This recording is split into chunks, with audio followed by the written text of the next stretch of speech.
question là-bas. Alexander, peut-être on vous donne la parole. Oui, Alexander, c'est à propos de programmation et d'échelle de ce travail en comparaison de ce qui se passe aujourd'hui quand le programme est réduit des points de vue d'importance, de fonctionnalité et de signification sociale du bâtiment. Moi, j'ai travaillé un peu avec Edith. Oui. Oui, anciennement. Et où alors? Et il faut dire quelque chose. Edith était fait ses études à Harvard.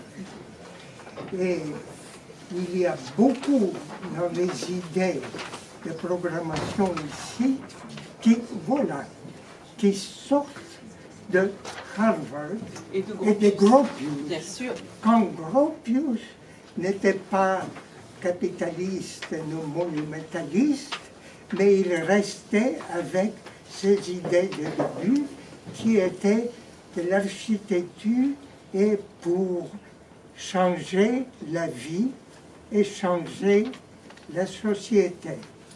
Ça a été une idée de base de Edith, même avant qu'elle entrait dans l'école de Harvard.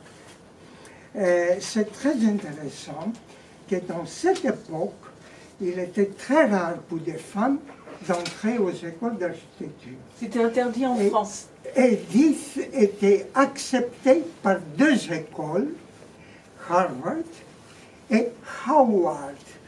Howard, qui existe encore, c'est une université des Noirs, en guillemets, de nègres. Et Edith décidait de venir au sud de l'école des nègres. Mais finalement, à cause de pression des familles, il est venu à Harvard. Maintenant, ce qui est important pour l'enseignement de Harvard des années 40 est que la base de bâti et de forme, c'est la programmation. Et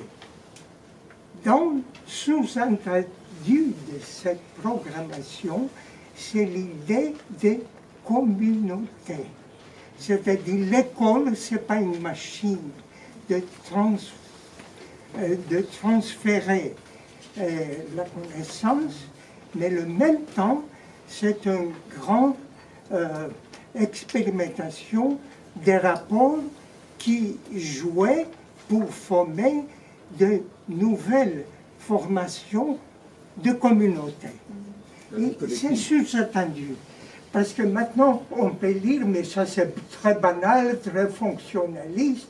Il y a deux divisions, il y a deux chambres, mais il faut lire ça dans le contexte de l'époque et en même temps comparer avec le type de programmes qui sont appliqués aujourd'hui. Un deuxième aspect de cette idée d'Edith était que le bâtiment, c'est le rapport, c'est l'enveloppe des rapports de gens et des activités de gens. Et ce n'est pas une structure seulement. Certainement, ce bâtiment est très important du point de vue de génie, du point de vue de bagage, de fonctions très hétérogènes qui finalement donnent un ensemble qui est à la fois un ensemble structural et un ensemble de modes de la vie. Bon, c'est ça. Moi, j'ai travaillé, j'étais introduit dans le carré bleu début des années 70 par Edith. Et notre travail de collaboration était d'organiser une exposition à Harvard d'un architecte qui est un peu oublié maintenant, Arthur Glickson. Arthur Glickson travaillait en Israël de cette époque il était une des premières personnes qui développait une architecture, en guillemets, écologique. Et très proche à la fois de Mumford et le même temps très proche des Hollandais et d'Aldo van Eyck.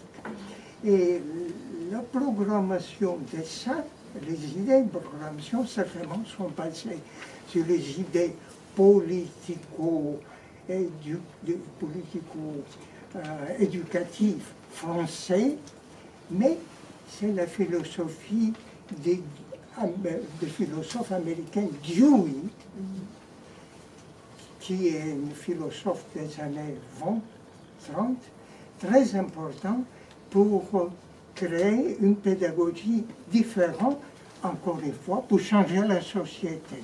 Ce n'était pas le fétichisme d'enseignement comme un système, mais c'est un outil pour développer une nouvelle qualité de la vie. Bon.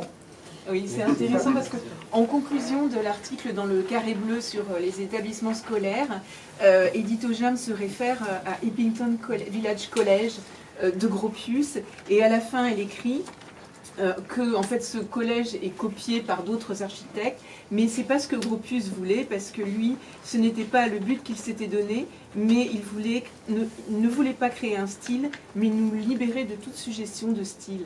Voilà, donc c'est ce que vous dites. Merci de ce témoignage.